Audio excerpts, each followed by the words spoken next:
Shalom, bless morning. I just cooked myself a meal. I ate a good meal for breakfast. I want to talk about putting your trust on the Most High and what life taught me, what the Most High taught me through the Gentiles and my family and everything. Well, the thing is, in my early childhood, I was born 1995. I ain't gonna say my whole information or anything. I'm 29 years old now. I turn 30 probably next year. I ain't gonna say my birthday or nothing.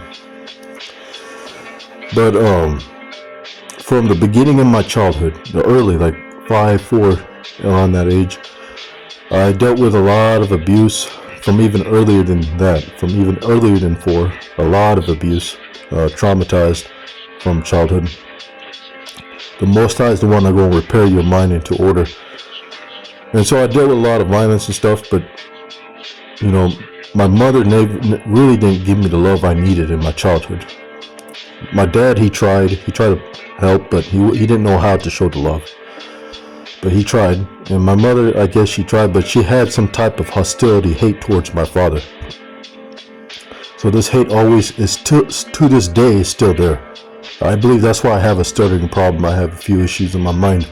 Because the amount of abuse I've been through in my childhood. When I was born, I had a very big head, and I was a heavy boy. But that should tell you the environment. Besides your nature, the environment, how you were raised, really affects you more than your nature, and how you present yourself. When you become an adult. And so the amount of abuse is why I don't really put my trust on family, because at the end of the day, it made me tap in more into the truth that the Most High, He's the one that created my family. So the trust should be directed to the Most High, not my family. And my mother, she always sent me out to the doctors to give me medication, dose my brain up with too much meds, because I had I had violent temper. I was very violent as a kid. I fought a lot as a kid. And so, she sold me out. And so that's another reason why I don't trust my mother's side. She was just keep selling me out, and it got me into the court system. Of course, I made a lot of mistakes. I've owned up to it. I own up to everything I've done to get right with the Most High. But it doesn't change the fact she didn't sell me out too many times to the white folks, to the European colonizers, to the Gentiles. She did it very, very, I don't know how to put it in words, but she did too much. And it was all to give back to my dad, because she had some type of hatred against my dad. I grew up in a very negative environment. Even though the neighborhood was peaceful at the time, just how my mother was. She was a Gentile. My mother a Gentile. My dad's the Hebrew. And so you can't have kids with a Gentile woman if you're a Hebrew man, because the consequences of that is the mother is going to have some type of enmity to the offspring and to the parent. I'm telling you from my own life experience and what I've learned from my own life as an Israelite brother. My mother had nothing but hate. My whole mother's family have nothing but hate for my dad. They still can't let it go from what happened, because they got into a fight or argument when I was like 5 years old. Now at 29 years old, I realized that, the Most High showing me signs and revealing to me, your mother's side ain't Hebrew. Your mother, a Gentile. Your dad is the Israelite. Do you still forgive your mother for what she did? I told the Most High, I showed him, I will forgive to move forward, because at the end of the day, I want my soul in heaven. You got to forgive for the Most High to forgive you. I've been through hell, back and forth. I've been through so much hell. You can't do not come up with any deception. Say, oh, you haven't been through shit. That's what triggers me when people throw deception. And it's a form of mockery, because at the end of the day, they never lived your life. So that's why I don't judge people when they say they've been through hell. Even a white person, a Gentile or a black Gentile, if they've been through hell, just leave it alone. Don't judge, or don't even get one up on the person. Because why judge? You don't know what the person been through. And so you judge others, you be judged. It's a balanced system in the universe. And so I've been through a lot. And so with the friendship thing, being friends with people, usually the longest friendship I ever had lasted for only a year and a half. Every time I'd be friends with Gentiles, it always led me to fist fights or wind up in locked up, not locked up, but arrested or something. Or that's the main reason how I got into probation at age 13. I got into a fight with a white kid. I overpowered him. He was a bigger kid than me, but I overpowered him in a fight.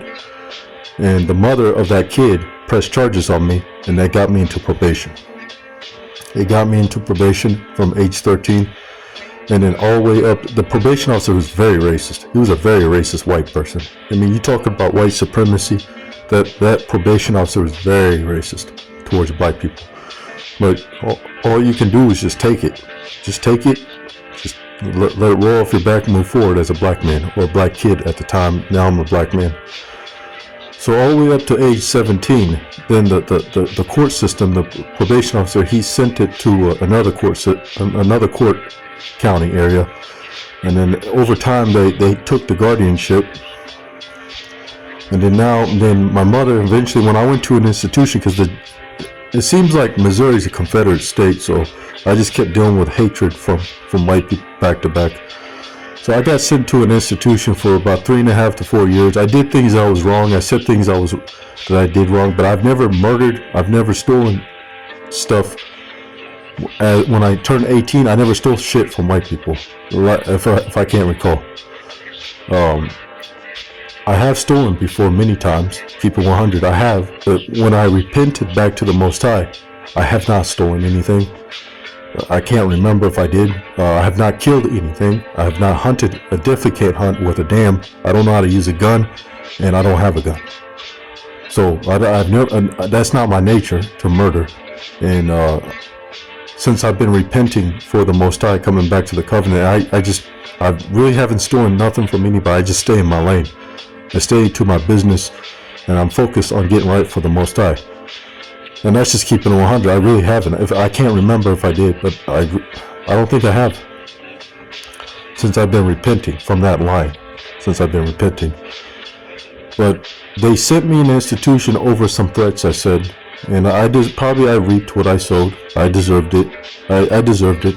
I own up. I deserved it. But, the thing is, I was there for 3.5 years. My mother found a lawyer. She bailed me out. And it wasn't my mother I'm thanking the Most High, because a couple of days before that court case happened, I prayed to God directly. I told him I want to be free from this institution. And it happened. The Most High granted it for me. So the thank you and the glory goes to the Most High, not my mother.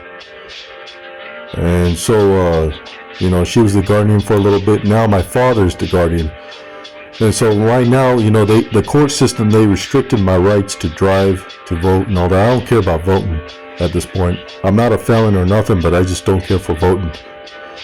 But they restricted my right to drive, and so they got me in deep oppression. And so the only thing I can focus on right now is Judgment Day. Because if they don't want me to excel in America, or Missouri, which is where I live, all I can do is focus on Judgment Day. That's the only option I got at this point. And it is what it is. I mean, these white people, they're the children of Satan. There's nothing we can do about it as Israelites. We the children of God. We the children of the Most High. White people are the children of Satan. So you just got to go with the program as a chosen one, and let the Most High handle the rest. So that's why I'm not really working for the white people in the streets. Kind of like, just kind of stand my ground and have respect for myself against the European colonizers. Because in the end of the day, they put me through all that mess, and so where's the respect at if I go back and work for them again in their industries and their companies? Because Walmart, Target, all the main industries has been created by white people. Why work for them? I want to work, but I gotta work for a place where it's connected to black people or something, or wherever the Most High takes me. I want to work. I work for my dad right now. Once in a while in his business. That's the only option I got, because I'm not gonna work for white people. I'm not a slave to white people.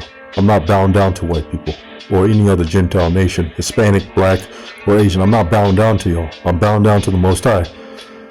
So the best thing you can do when you have respect for yourself is just don't work for them and don't deal with them. Be respectful and kind. Be a light to the Gentiles.